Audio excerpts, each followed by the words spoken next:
چێبڕچەکانی خولی لاوانی یانە نایابەکانی کوردستان بەردەوامێ و لێکێک لە یاریەکانی هەفتەی هەشتەمی خولەکە لە یاریگای دووکان پێشمەرگەی ولێر پێشمەرگەی سلێمانی گۆڵباران دەکات.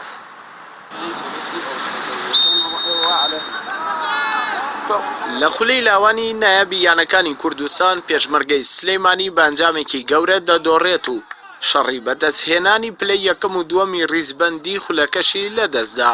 لە میانەی یاریەکانی هەفتەی هەشتەمی خولی لاوانی یانە نایابەکانی کوردستان پێشمەرگەی سلێمانی لە قەزای دووکان میوانداری پێشمەرگەی هەولێری بەرێک زەردی کرد.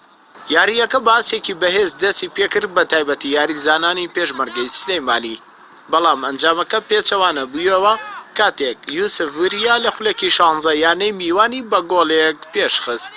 دوای ئەو گۆڵە بەهۆی فشارەکانی یاریزانانی پێشمەرگەوە لە خولەکی 38 بەهەست هاوڕێ توانی گۆڵی بەرامبەری یاریەکە تۆمار بکاتەوە. هەرچەندە یاریەکە بەرە کۆتایی گێمی یەکەم دەڕۆیشت، بەڵام خولەکێک پێشتەوابوونی ئەم گێمە شڤان شەماڵ توانی گۆڵی دووەم و پێشکەوتنی یانەکەی تۆمار بکات. لەگەڵ دەستپێکردنی گێمی دووەم یانەی پێشمەرگەی سلێمانی بێرشکردن دەستیان بە یاری کردەوە و زۆرترین هێرشیشیان ئەنجامدا بۆ یەکسانکردنەوەی ئەنجامەکە، بەڵام هەوڵەکانیان بێبەرهەم بوو. لە بەرامبەردا یاریزانانی میوان بە هێرشی پێچەوانە یاریان دەکرد، بەڵام ئەمان سەرکەوتوو بوون لە گۆڕینی ئەنجامەکە کاتێک بە 2 گۆڵی تر وەڵامی پێشمەرگەی سلێمانیاندایەوە لە خولەکەکانی 86 و 90 زائیدیەک لە ڕێگەی یاریزانان. یوسف وریا گۆڵی دووەمی خۆی و سێمیانەکەی تۆمار کرد و پاڤێڵ جەلالیش گۆڵی چوارەم و کەرنەڤاڵی گۆڵەکانی یانەی میوانیان تۆمار کرد.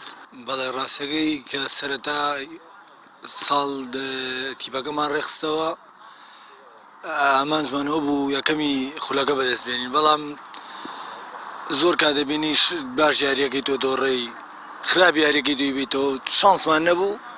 ئینشەڵا بۆ ساڵەکانی کە بتوانین ئەنجامی باشتر. بەڵێ من سەرەتاش پێم وتی کە چاومان لە یەکەمی بوو، بەڵام ئەبینی تر زۆر کات باش یاریەکەیت و ئەدۆڕێیت. ئەوەی ڕاهێنەر پێوتین لە ساحەکەی لە ساڵ 60شی جێبەجێمان کردایە ئەمانتوانی سەرکەوتوبین، بەڵام زۆر کاتەبینی یاریزان مۆفەق نابێت و قسەکەت زۆر جوانە، ئەمە پشمان بێشی پێچەوانە بەستا لەبەرەوەی دەمانزانی پێشمەرگەی سلێمانی هەموو هەوڵێک دەدا بۆی ئەنجامەکە ینی سەرکەوتوو بێت لەبەر بگاتە پلەکانی یەکەم.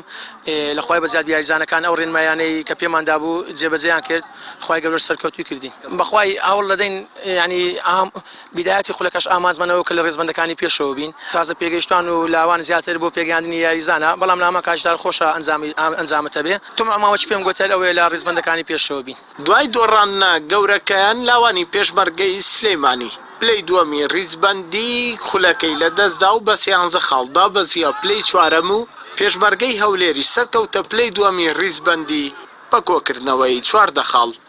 هەردەڵا محەممەد کەناڵی پەیام قەزای دووکان.